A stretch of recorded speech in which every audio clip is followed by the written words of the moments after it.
పంటలకు గిట్టుబాటు ధర కల్పించాలని వైసీపీ నేతలు నిరసనకు దిగారు. అంబేద్కర్ కోనసీమ జిల్లా రామచంద్రాపురం నియోజకవర్గంలో ఆందోళన చేపట్టిన వైసీపీ నేతలు వరి, మొక్కజొన్న పంటలకు మార్కెట్లో మద్దతు ధర దక్కడం లేదని అన్నారు.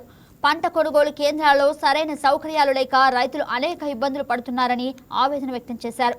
తేమ శాతం పేరుతో కోతలు విధించడం వల్ల కూడా నష్టం రైతులకు తీవ్ర నష్టం జరుగుతుందని చెప్పారు. ఇక ప్రభుత్వం వెంటనే స్పందించి రైతులకు మేలు చేయాలని వైసీపీ నేతలు డిమాండ్ చేశారు.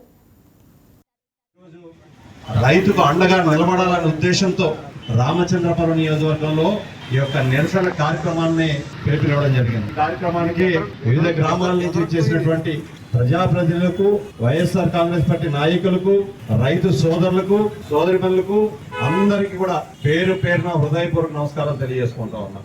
ఈ పరిస్థితులు కొత్తవి కాదు. ఇప్పుడే దినేంద్ర రెడ్డి గారు చెప్పారు. ఈ కూటమి ప్రభుత్వం అధికారంలోకి వచ్చినప్పటి నుంచి ఎక్కడ చూసినా అనేక సభల్లో చూసినాం.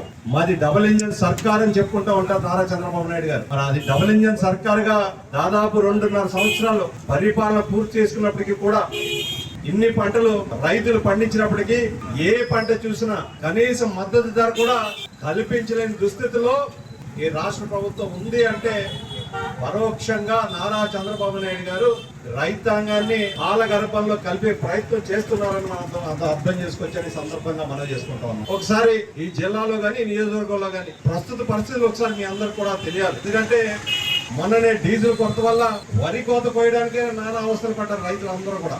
అది చాలా అన్నట్టు మరో గుదిబండలా తయారైంది. ఇప్పుడు ఉన్నటువంటి ప్రభుత్వం ఏం చేసిందంటే ఏదైతే కొనుగోలు విషయంలో కూడా తీవ్రమైన జాప్యం చేస్తా ఉన్నారు. ఈ రామచంద్రపురం నియోజకవర్గంలోనే ఈ రబీ సీజన్ కి ఎంత పంట చేతికి వచ్చింది, రైతుల చేతికి వచ్చింది అనేది ఒకసారి అధికార లెక్కల ప్రకారం మీ ముందుకు తీసుకొస్తా.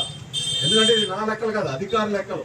మొత్తం విస్తీర్ణం రామచంద్రపురం నియోజకవర్గంలో 54,342 ఎకరాలు ఉంది. 54,342 ఎకరాలు. ఈ మొత్తం ఎకరాలకి ఈ రబీ సీజన్ కి ప్రభుత్వ లెక్కల ప్రకారం ఎంత చేతికి వచ్చిందంటే అక్షరాల 2,05,000 మెట్రిక్ టన్నులు ప్రభుత్వ లెక్కల ప్రకారం దిగుబడి రావడం జరిగింది. రామచంద్రపురం నియోజకవర్గానికి వచ్చి అంటే ప్రభుత్వం ఎంత కొనుగోలు టార్గెట్ పెట్టుకుందంటే 1,00,000 మెట్రిక్ టన్నులు ప్రభుత్వం కొనుగోలు చేయడానికి టార్గెట్ పెట్టుకుంది. కానీ ఇప్పటి వరకు ప్రభుత్వం ఎంత పర్చేజ్ చేసింది రైతుల దగ్గర నుంచి అంటే అక్షరాల 19,000 మెట్రిక్ టన్నులు మాత్రమే పర్చేజ్ చేసింది. రైతుల దగ్గర నుంచి 19,000 మెట్రిక్ టన్నులు మాత్రమే పర్చేజ్ చేస్తూ